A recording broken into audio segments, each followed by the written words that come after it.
বকুলপুর গ্রামে সখী নামে এক ব্যক্তি তার বউ চন্দ্রা ও ছেলে আকাশকে নিয়ে বাস করত। বকুলপুর গ্রামের সব মানুষ খুব আন্তরিক ছিল।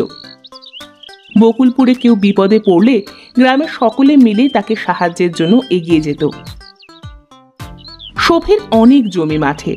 বকুলপুর গ্রামের 5 জন বড় কৃষকের মধ্যে সফি একজন। কই গো গিন্নি, তাড়াতাড়ি আমার গামছাটা দাও দেখি। এই নাও। তাই সাত সকালবেলা কোথায় চললে তুমি? গ্রামের মধ্যে যাই একটু, সামনে আসছে চৈত্র মাস, কোথাও কোনো পানি পাওয়া যাবে না।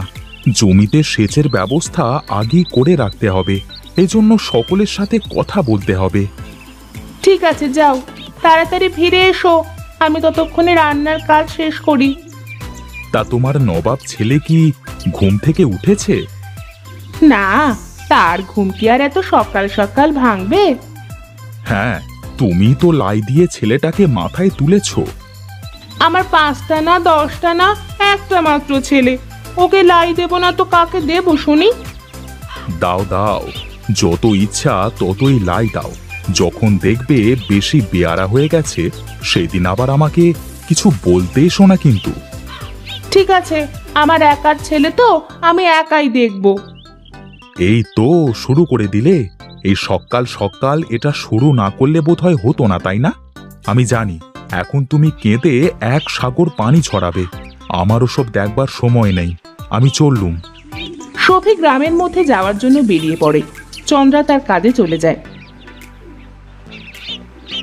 কোথায় চললে সফি ভাই এই সকাল সকাল? গ্রামের মধ্যে যাই একটু। কেন, কোনো দরকার আছে নাকি? শুধু আমার দরকার না বাবলু, আমাদের সকলেরই দরকার আছে। আরে তুমি খুলে বলো দেখি সফি ভাই। বলি, সামনে ভরা চৈত্র মাস, মাঠে চাষ করতে হলে তো পানি সেচের ব্যবস্থা করতে হবে তো নাকি? হ্যাঁ ভাই, সেটা তো করতেই হবে। করতে হবে বললে তো হবে না, সেই ব্যবস্থাও তো আমাদের করতে হবে। হ্যাঁ হ্যাঁ, তা তো করতেই হবে। এই চলো, আমি আসছি তোমার সাথে। সফি আর বাবলু হাঁটতে হাঁটতে গ্রামের মধ্যে গেল।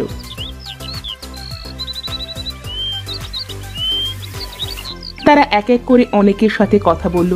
সবাই সফি আর বাবুলের কথার সাথে একমত দিল। সবাই সফির ওপর বিশ্বাস করে, কারণ গ্রামের মাঠের অর্ধেক জমি প্রায় সফির। এত জমি জমা থাকার পরও সফি কারোর সাথে কোনো খারাপ ব্যবহার করে না, নিজের সম্পদের অহংকার করে না। এজন্য সবাই সফিকে খুব ভালোবাসে। তাহলে এখন আমাদের কি কাজ করতে হবে সফি ভাই?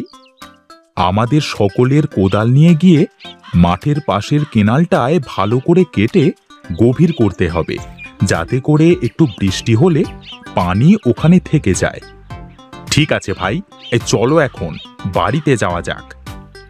হ্যাঁ হ্যাঁ চলো। তোমার ভাবি আবার রান্না করে বসে আছে, তাড়াতাড়ি গিয়ে দুটো মুখে দিয়ে আমি একবার বরং মাঠ থেকে ঘুরে আসব। তাই করো। বেশ, ও বেলায় আমরা সকলে গিয়ে কেনালটা কেটে আসবো তাহলে। সফি আর বাবলু যে যার বাড়িতে চলে আসে।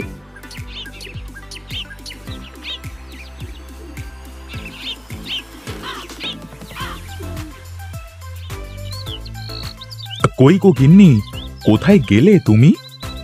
সফি তার বউকে কোথাও দেখতে পেল না। সফি ঘরের ভিতরে চলে যায়।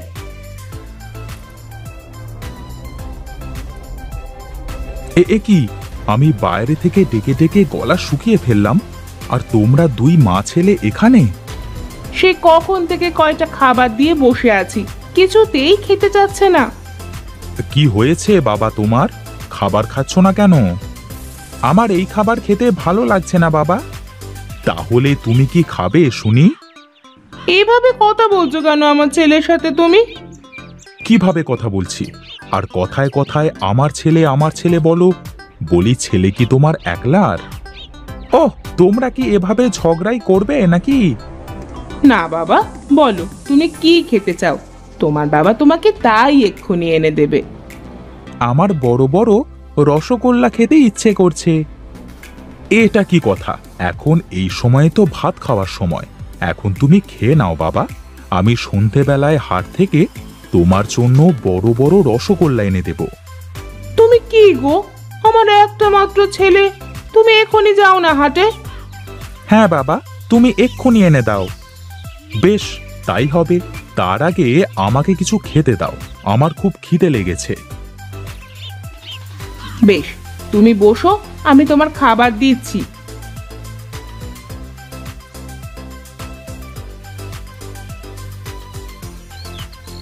চন্দ্রা সফিকে খেতে দেয়। সফি তার খাবার খাওয়া শেষ করে ছেলের জন্য রসগোল্লা আনতে হাটে চলে যায়।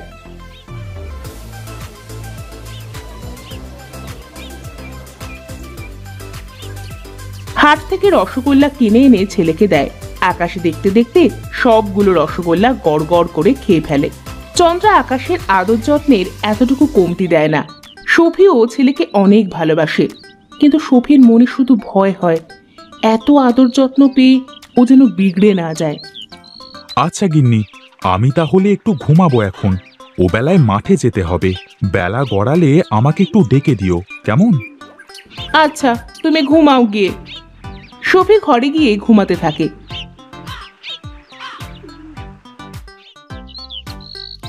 চন্দ্রা বাড়ির সব কাজ কাম করতে থাকে, আর আকাশ বাড়ির উঠানে খেলা করতে থাকে। এইদিকে আয় তো বাবা আকাশ। হ্যাঁ মা, বলো। ওই রোদের মধ্যে খেলা করলে তো তোর শরীর খারাপ করবে বাবা। তার থেকে বরং তুই এই বারান্দায় বসে খেলা করো বাবা। ঠিক আছে মা। আকাশ খুব বাধ্য ছেলে, সে তার মায়ের সব কথা অক্ষরে অক্ষরে পালন করে।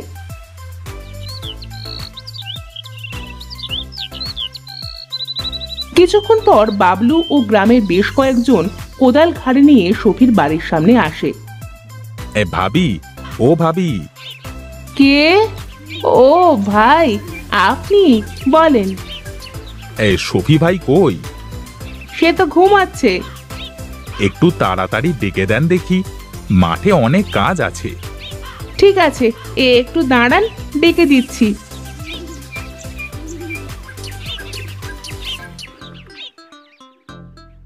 কই গো, ওঠো, সবাই তোমার জন্য দাঁড়িয়ে আছে যে। সবাই এসেছে নাকি?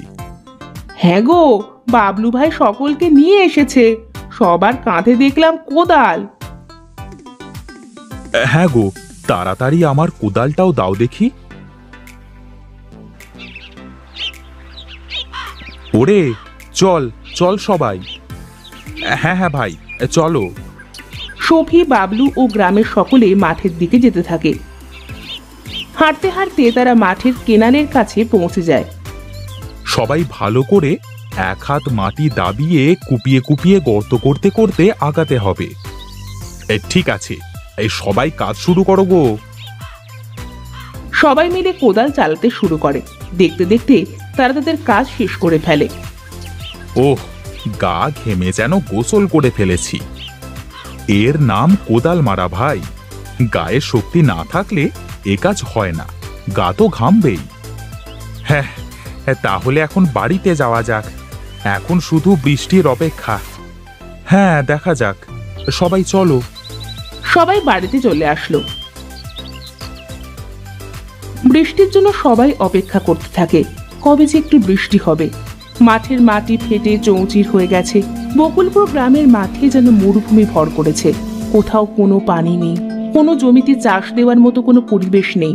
সব কৃষকের অবস্থা খুব খারাপ। অনেকের ঘরে খাবার শেষ হতে চলেছে। গ্রামের সবাই খুব হতাশ হয়ে পড়ে। একদিন গ্রামের সকলে মিলে সফির বাড়ির সামনে আসে। বলো সফি ভাই, এই বিপদে আমাদের কি করবার আছে? বিপদে সবসময় সবুর করতে হয়। বিধাতা বোধ হয় আমাদের পরীক্ষা নিচ্ছে। এভাবে চলতে থাকলে তো সবাই না খেতে পেয়ে মারা যাব। তোমাদের কারোর কোনো চিন্তে নেই। যতদিন না কেউ চাষ করতে পারো, ততদিন যার যার খাবার শেষ হয়ে যাবে, আমার বাড়িতে এসে চাল ডাল যা লাগে নিয়ে যাবে। কিন্তু এভাবে কতদিন চলবে ভাই? যতদিন না আমরা আবার নতুন করে চাষ করতে পারি। গ্রামের লোকজন সবাই সফির কথায় খুশি হয়ে বাড়ি ফিরে যায়। গিন্নি, ও গিন্নি, আমাকে একটু খাবার পানি দাও তো দেখি। চন্দ্রা ঘর থেকে এক গ্লাস পানি নিয়ে আসে। এই নাও। তা তুমি যে বললে সবাই আমাদের থেকে খাবার নিয়ে যাবে, তাহলে তো আমাদের সব খাবার শেষ হয়ে যাবে গো। কিছুই শেষ হবে না গিন্নি, চাষ করলেই তো আবার ফসলে ঘর ভরে যাবে। চাষ কেমনে করবে? না আছে পানি, না আছে বৃষ্টি। সবুর করো, বিশ্বাস রাখো, তাহলেই হবে। চন্দ্রা ও সফি একসাথে ঘরে চলে যায় এবং বিশ্রাম করতে থাকে। হঠাৎ বাইরে মেঘের গর্জন শোনা যায়। সফি তাড়াতাড়ি বাইরে বের হয়ে আসে। কই গো গিন্নি, দেখো দেখো, আকাশে মেঘ হতে শুরু করেছে। মনে হচ্ছে কিছুক্ষণের মধ্যেই বৃষ্টি নামবে। আকাশ তো কালো মেঘে ছেয়ে গেছে, আকাশে বিদ্যুৎ চমকাচ্ছে। সফি আর চন্দ্রা বারান্দায় দাঁড়িয়ে বৃষ্টি দেখতে থাকে। গ্রামের সবাই বৃষ্টির পানিতে ভিজে আনন্দ করতে থাকে।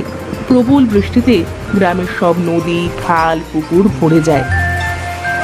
দেখতে দেখতে বকুলপুর গ্রাম বন্যার পানিতে ভেসে যায়। দুদিনের মধ্যে আস্তে আস্তে সব পানি কমে যায়। সব জমি চাষের উপযোগী হয়ে যায়। পুকুর, খাল, নদী মাছে ভরপুর হয়ে যায়।